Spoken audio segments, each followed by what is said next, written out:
While every emergency is unique, the 7 steps represent a philosophy of sea survival that should help in any circumstance. Being aware that you're in danger is obviously the first step in coping with an emergency, but your mind may play tricks on you. The proximity of danger becomes routine for anyone who goes to sea, and that's a danger in itself. Whenever danger seems routine, it's easy to forget how serious the consequences of an accident or a mistake in judgment can be. Your mind may strive to minimize or ignore what your senses have perceived, but you've got to master disbelief. You've got to admit that you're in trouble soon enough to prepare an effective response. Don't let pride or panic keep you from calling for help and breaking out the survival gear. Responding quickly is the key to staying alive.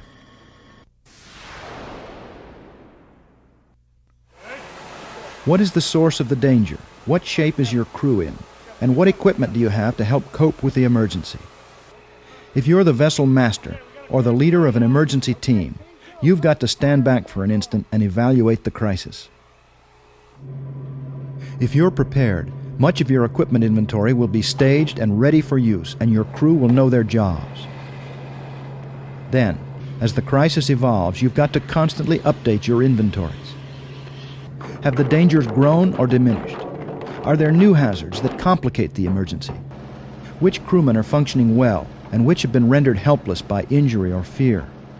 What materials or supplies can be used to augment the survival gear?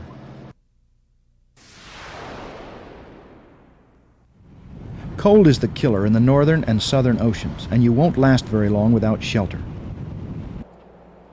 Water robs body heat much faster than air of the same temperature, so that exposure to cold water quickly disables someone who lacks adequate shelter. Your vessel is your best shelter as long as you can safely remain on board. When the vessel is no longer safe, personal flotation devices, immersion suits, and survival craft become the next best alternatives. But shelter isn't something to consider only in an emergency. Your everyday deck gear represents a vital form of shelter. You need layers of polypropylene or wool to keep you warm, and waterproof foul weather gear that protects you from the wind and spray. Without good foul weather gear, you may get so wet and cold that you're hypothermic before you become the victim of an in-the-water emergency. Obviously, this reduces your chances of survival even further.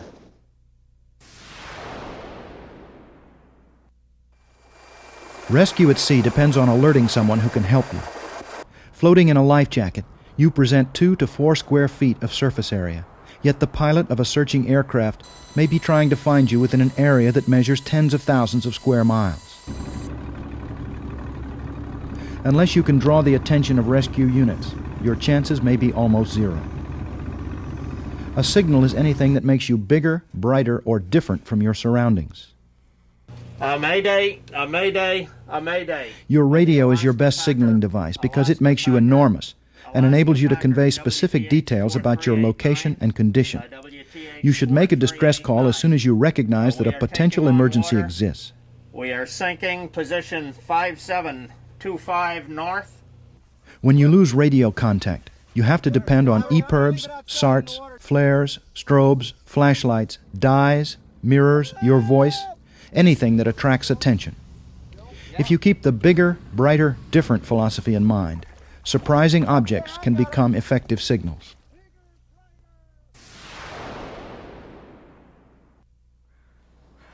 You need fresh water to stay alive and maintain the physical and mental strength necessary for coping with the ordeal of survival. Take as much fresh water as you can, but don't drink salt water, alcohol, or urine. We got torches, we got water. The question of when and how much to drink depends on the circumstances of the emergency. In the tropics, rationing may be your highest priority, and any water you drink during the first 24 hours of the ordeal could simply be wasted in the form of perspiration or urine. In cold, harsh latitudes, you should consider drinking rationed quantities of water right away to preserve your strength and your faculties. The grim fact is that rationing for extended survival may not matter in an environment in which cold is a much more serious threat than thirst.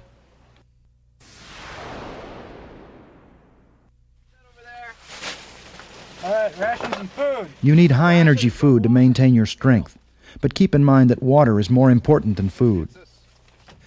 Don't eat if you don't have water, because digestion robs water from your body. If you have adequate shelter and water, you can live a long time without food. If you do have both water and food, eat to help maintain your strength and your body's ability to generate heat. Ain't no sense worrying about it. Emergency gear won't keep you alive if you don't have the will to survive. Play can be a game or a joke, anything that helps sustain your morale and your willpower. Beat Jiminy right out of me. Yeah, a big splash at the end. Oh man, I never thought I'd be out in the water like this. It's easy to die. You've got to fight for life if you plan to be a survivor. Colin, be on lookout. If you're the leader, you have to worry not only about your own morale, but the morale of your crew. Panic or despair can be contagious. Stand by to give way. Give way. The leader must strive to build morale and control negative behaviors, and the play step can be vital for both. Panic is a state of emotional tension and heightened imagination that causes people to act impulsively rather than rationally. It's caused by the awareness that one's life is in great danger. An aggravating factor is loss of faith in the leader. The best means of eliminating panic is to prepare the crew to react effectively under a wide range of circumstances.